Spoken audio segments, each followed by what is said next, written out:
আমি আজকে বানাবো রুই মাছের তেল ঝাল। তা প্রথমেই মাছটাকে ভেজে নিচ্ছি। এটা আমি আমার মতো করেই রান্না করেছি। সবাই সবার মতো করেই রান্না করে, আর সবার রান্নার ধরন আলাদা হয়, সবার রান্নার টেস্টও আলাদা হয়। তা আমি প্রথমেই এতে কোনো কাটা বাছা বা পেঁয়াজ রসুন এগুলো কিছুই আমি দিচ্ছি না। আমি আমার মতো করেই করে নিচ্ছি। প্রথমে আদা একটুখানি গ্রেট করে নিয়েছি, করে নিয়ে ওতে জিরে গুঁড়ো, ধনের গুঁড়ো, হলুদ গুঁড়ো আর লঙ্কার গুঁড়ো 1 চামচ করে দিতে হবে। আর আমি একটু কম করেই দিচ্ছি, যতটা যার পরিমাণে লাগবে সেরকম হিসেবে। আর লঙ্কার গুঁড়োটা আমি দিয়েছি কিছুটা অল্প, আর কাঁচা লঙ্কা দেবো এরপর, ওই জন্যে একটু কম করেই দিলাম। তা আপনাদের আন্দাজ মতো সেরকমভাবে হিসেব করে দেবেন, যতটা লঙ্কা খান আর কি। তা আমি কাঁচা লঙ্কাগুলো একটুখানি ইয়ে করে নেবো, মাঝখান থেকে একটুখানি কেটে নিচ্ছি। আর আমি দই দিয়ে মিক্স করে নিয়েছি কিন্তু মশলাটা, ওটা দইটা মশলাতে দিয়ে মিক্স করার পরে একটুখানি জল দিয়ে ভালো করে মিক্স করে নিয়েছি। তা আমার আপাতত এগুলো কাটাকুটি শেষ। চলুন, আমার মাছ ভাজাও রেডি। তা আমি এবার এটাকে তুলে এবার মেন রান্নায় চলে আসি। তা রান্নাটা বেশিক্ষণ লাগেও না, ঝটপট হয়ে যায়। সব কিছু রেডি করে রাখতে পারলেই 10 মিনিটে পুরো কাজ শেষ।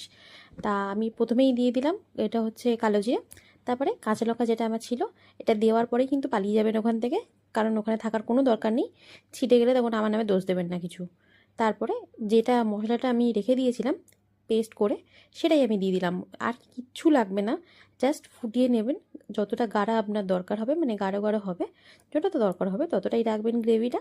না হলে আপনি ঝোল ঝোল চাইলে খেতেই পারেন অনায়াসে। তা আমি নুনটা দিয়ে দিয়েছিলাম, বাট আমি এটা ভিডিও করতে ভুলে গেছি, ক্লিপিংটা নিতে ভুলে গেছি। তো দেখুন, কালারটাও যেমন এসছে, গ্রেভিটাও সুন্দর এসছে কিন্তু। আর একটুখানি ভালোই টেস্ট হবে এটা। কোনো দিন বাড়িতে করে খেয়ে আমাকে কমেন্ট করে বলে যাবেন অবশ্যই কেমন হয়েছে। ভালো লাগলে অবশ্যই একটা লাইক করে যাবেন, আর আমাকে ফলো করে রাখবেন। তা মাছগুলো আমি দিয়ে দিচ্ছি এবারে। তা মাছগুলো দেওয়ার পরে আমি এবার একটুখানি উল্টে পাল্টে করে মাছগুলো আস্তে আস্তে একটুখানি ফুটিয়ে নেবার। আমি কড়া করেই মাছটা ভেজেছি। আপনারা যেরকমভাবে পছন্দ করেন আপনারা সেরকমভাবে বানিয়ে নিতে পারেন। আমার রেসিপিটা পুরোপুরি ফলো করে একবার দেখবেন কেমন লাগবে। তা আজকের ভিডিওটি এই পর্যন্তই। ভালো লাগলে অবশ্যই একটা লাইক করে যাবেন, আর ফলো অবশ্যই করতে ভুলবেন না। আর কেমন হয়েছে বলে যাবেন।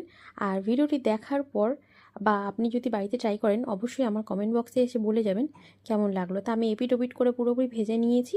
এবার যতটা কি লাগে আপনি যদি গরম মশলা চাইলে দিতেও পারেন, আবার না চাইলে নাও দিতে পারেন, সেটা আপনার ইচ্ছে মতো। আমি তো দিইনি এই রেসিপিতে। এটা ভালোই লাগে, সহজভাবে তাড়াতাড়ি হয়েও যায় রান্নাটা। টাটা।